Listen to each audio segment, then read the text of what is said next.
So recently I uploaded my brand new level, the 4 Hidden Treasures in Mario Maker 2, which I had been working on for quite a while.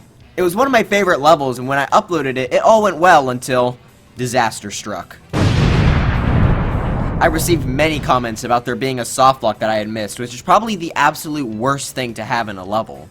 If you all didn't know, a softlock is basically a situation where the player can no longer progress in a level, and there's also no way for them to die without time running out or starting over. These are incredibly annoying, especially after checkpoints, because you could be waiting up to nearly 8.5 minutes, depending on how long the timer is, until you're able to try again.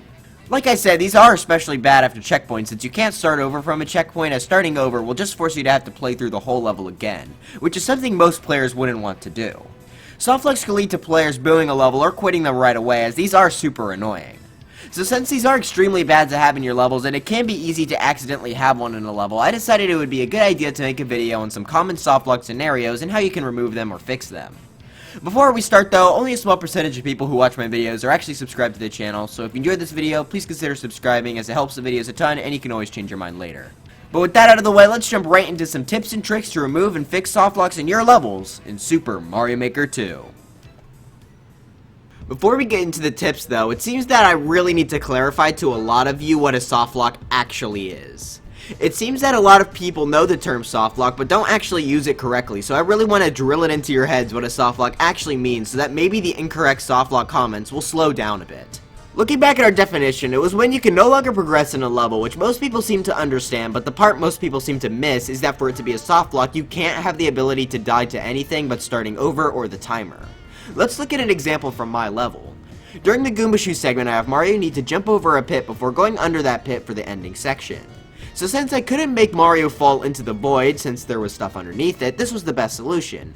Placing one-ways and spikes so that when you fall you have to die. This is not a softlock, as you can clearly die without needing to wait. Had the floor have been this, then yes, this would definitely be a softlock, since you have to wait until the timer expires or you have to start over.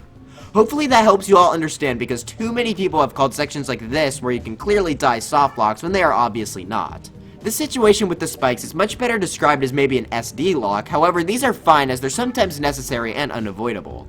Optimally, you'd want to minimize the number of SD locks, however, especially in power-up based levels, SD locks may be a necessity in order to keep a level's challenge intact. So in short, this is not a softlock and is thus fine. So I don't want anyone commenting on any level that there's a softlock when you can clearly die. That goes for my levels or anyone else's. By the way, follow my Twitter in the description. But anyways, now that we know what a softlock actually is, let's discuss how we can try to avoid them. One of the most common types of softlocks I run into is being able to jump onto the top of a semi-solid but not being able to get back down. The solution for this one is pretty simple, as all you have to do is block off the top of the semi-solid. Now keep in mind, you probably want to block it off with an indestructible block, as there have been a ton of times where people have tried to block them off with like bricks or hard blocks, and then you can just break through them to get on top. There's pretty much no reason to not use ground, so just do that. Another option you could do is just make the sides of the semi-solid open so the player can just run down to the end and get back down. Usually it's better to just cover the top, however sometimes it may be better to just keep the sides open. One final thing you could do though is maybe you could actually turn this thing into some sort of secret instead. So what you would do is maybe you have a brick roof, and if the player gets there, then they're able to break through the roof and maybe find a secret room that would also give them an exit out of the softlock. This could be a fun way to expand upon your level if you so choose. However, just be careful that the player can't get softlocked by doing the secret approach. Make sure the player is actually able to run over the top, as some blocks they won't be able to run over like ground, so make sure it's something like bricks at the top if you want to do the secret technique. Another pretty common one is a pit that you can't jump out of or die in. These will commonly be found in levels that weren't super well thought out, where you can just maybe climb over a wall you weren't supposed to. So here's some solutions to this pit softlock.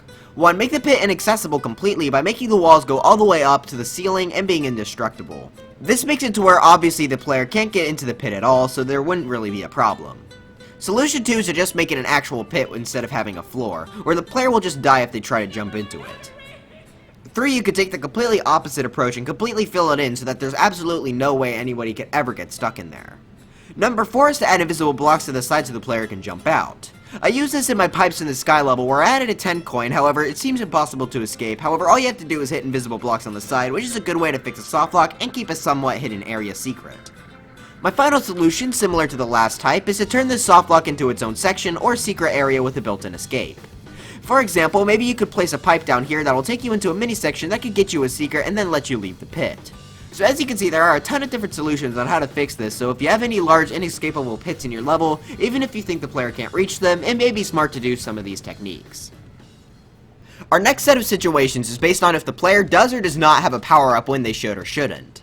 This can lead to a ton of unforeseen scenarios, so I suggest always playtesting your level with every power-up contained in it. You can easily do this by just equipping them to Mario and then playing the level from a certain point. You can never truly know how a player may approach your level, so it's best to make sure having or not having an item won't get them stuck.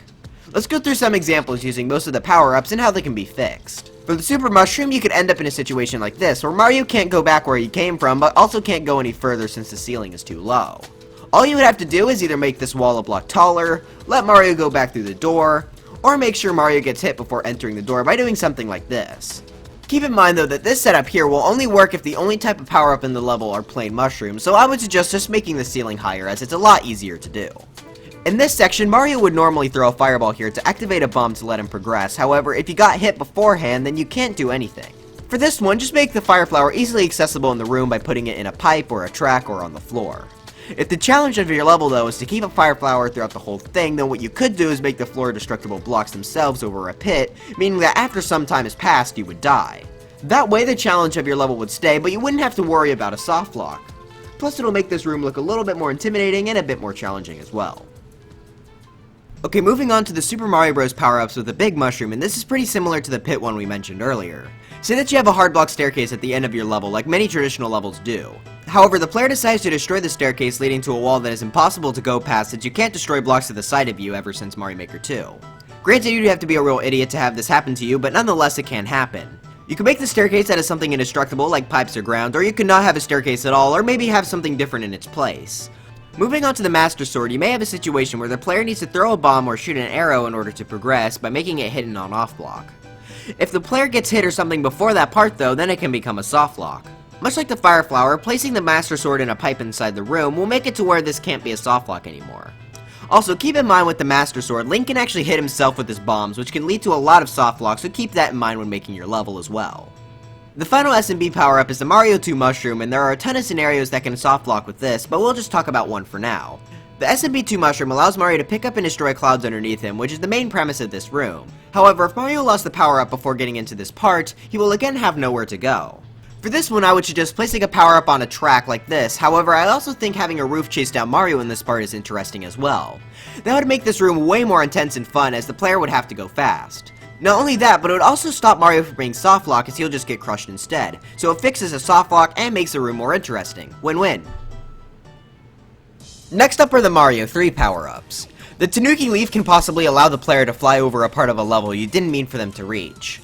This could lead to them maybe being trapped at the top of a semi-solid or trapped in a pit like I mentioned earlier. I would suggest doing the same fixes I mentioned before, but additionally to that, I would suggest just having an unbreakable ceiling over your whole level, which would greatly help avoiding soft locks and cheese as well with the Tanuki suit.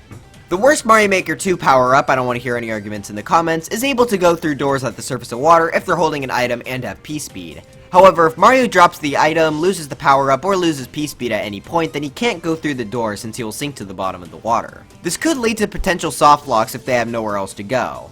I think the best solution here would either having a way to die, or a way to retry the section like this.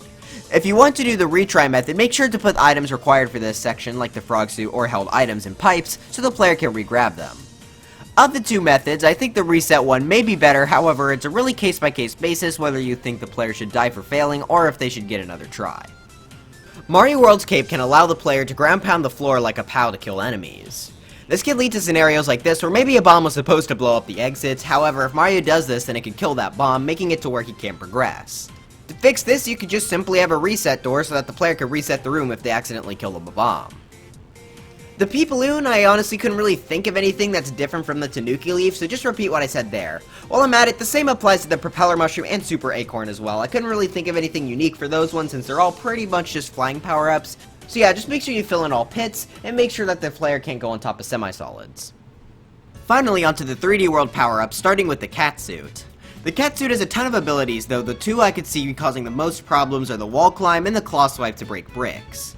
If the player had lost their Catsuit from a previous section, then you could end up in a situation where the player can't progress as they won't be able to climb up a required semi-solid or claw at a set of blocks. The two best things to do here is to provide another cat bell or let them die somehow. A similar situation can arise when not having the boomerang or super hammer present as well. Now the reason I wanted to go through most of the power-ups is because I find these to be some of the most common forms of softlocks from my experience. So it's really important that every part of your level is tested with every power-up you have in it. It's better to be safe than sorry. Another major thing that can cause softlocks are items that you can carry. Bringing these into sections or using them in ways they aren't intended can lead to many softlocks.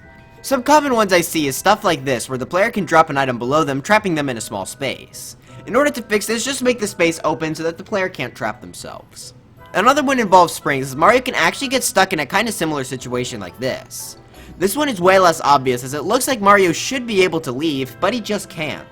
Fixing this though is basically the exact same thing, where you just have to make this gap larger or make it completely open so that they can actually escape.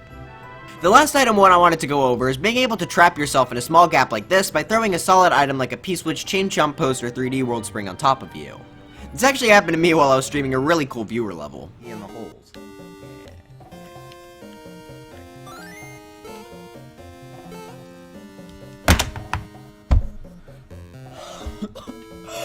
How am I so stupid? It's very weird, but it is possible. So how can we prevent this? Well, you could make the gap larger, however that may defeat the point of this challenge, so what you could do instead is maybe have the floor be one-ways or the top of semi-solids. That way, if the player beans themselves, they can easily escape and it won't ruin the challenge. This segment will be focusing on how two-state blocks, dotted line blocks, and P-switch blocks can create softlocks. Softlocks like these can usually occur if you don't think of your level as a whole and instead think of it in only parts. This is actually what people were commenting about on my level, as if you do the dry bone section on my level first, dry bones for smash, it will switch the on-off switch, making the Buzzy Beetle part later impossible to progress through without dying first, due to there being a wall there. Now this isn't an actual softlock since you can die, though it is still obviously a problem as it's an unnecessary SD lock that doesn't stem from the player making a mistake, so I definitely wanted to fix it anyways. The reason I missed this was because in testing, I always did the showment part here first as it was the hardest one in my opinion, and if done in this order, there wouldn't be any issues. So anyways, the simplest and easiest way to fix this is by simply gating off that section with dotted line blocks and a switch. That way, they have to be flipped the correct way before you even enter the room. While yes, this wasn't a softlock, it was still problematic and it could end up being a softlock in a different level where you couldn't die anywhere, so I wanted to make sure to include it in this video. In the case of P-switch blocks, these can have similar situations occur when they can go on or off at an unexpected time. Here, for example, there's a reward for getting through this segment quick enough, however, the P-switch blocks turn off right as you jump for the coin, then you become trapped. Two solutions for this is to have bricks blocking them instead, so that you'll just collect the coins so that they can't trap you. However, if you have a super mushroom, then it can defeat the whole point of the challenge, meaning that it might be better to just do the second method, where it's to have a one-way so that you can just drop down, but you can't go back up. Now for my last one, and I know I say this a lot, but it's really important here. Playtest your levels a lot, and have at least one other person playtest your levels as well. Test as many different ways of beating or losing to challenges as possible to make sure no matter how they do it, they can't get softlocked. Even if the player would have to be so incredibly stupid to get softlocked, it's way better to remove any and all softlocks in your levels. I usually have my brother test my levels, however, if you don't have anyone near you, then you can always ask someone to test it while online by inviting them into a friend co-op game and then spectating them. This obviously isn't perfect, as some of the mechanics are different, like some stuff respawning, however, it's better than nothing. So yes, test out every single possibility that you can think of, no matter how stupid it may be. Now I said that the softlock everyone was commenting about in my level wasn't an actual real one, and it wasn't, though it was still bad.